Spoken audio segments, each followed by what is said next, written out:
Hey friends, and we are so glad that you are joining us in the virtual space as we explore and learn and sacrifice and serve and study and pray and all those good things during this Lenten season. We've entitled this journey, Put It on the Altar, and I pray that you have been in deep reflection with God about where the Lord is calling you to another level of obedience and also of faith.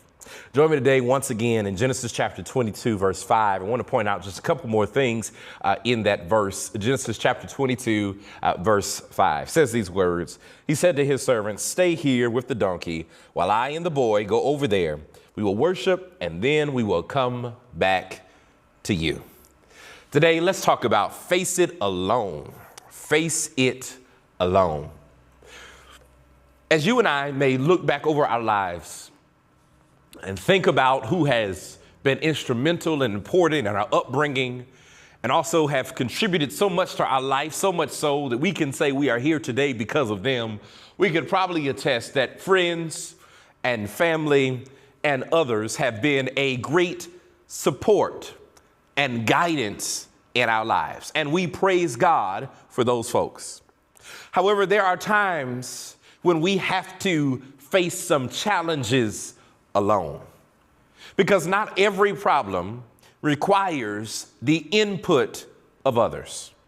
Not every next step needs approval or validation from people around us. Sometimes God calls us to rather face things alone.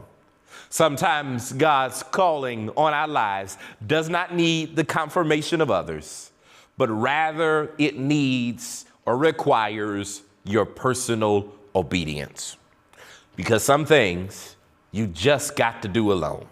No one else can carry it for you. No one else can overcome it. No one else can fulfill it. No one else can do it but you. We see this in Genesis chapter 22, verse 5 today in our selected text as Abraham is preparing to follow God's command.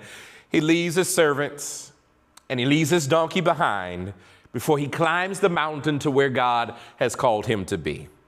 And Abraham chooses to take only his son Isaac, the sacrifice, and himself.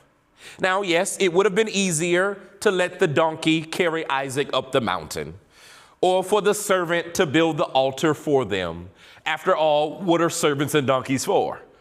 But Abraham understands this step requires his own personal involvement. He must do it with his own hands and with his own feet, even though it may be difficult for him. He must participate in the work, and no one else can do it for him. Not his mother, not his father, not his friends, not his donkey, not his servant. He knows that this moment is one he must face alone. And likewise, friends, in our own lives, we will face some challenges that no one else will understand. There will be moments when God calls us to do things that no one else can comprehend or they won't even approve of. Somebody knows what I'm talking about because you tried to explain some things and you tried to show people some things, but half of the time you couldn't even explain it yourself. All you knew was that God had called you to take a step out on faith. It is in these moments that our reliance on others will be tested, that we will be forced to answer the question, can you move forward when you have no one else besides you? When the comforting voices of your family and friends are gone, can you still trust God's direction? When all the yes people in your life are no longer around, can you still walk in faith even if you're walking alone? Friends, I'm done, but this is an important series of questions because the reality is that some of us only follow God when other people do.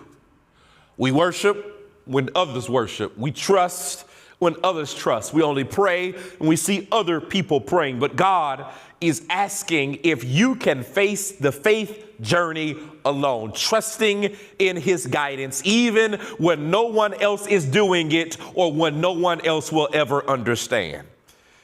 He has given you the strength to stand firm, my friend, to face your struggles, your trials, or your calling, even when the approval of others says otherwise.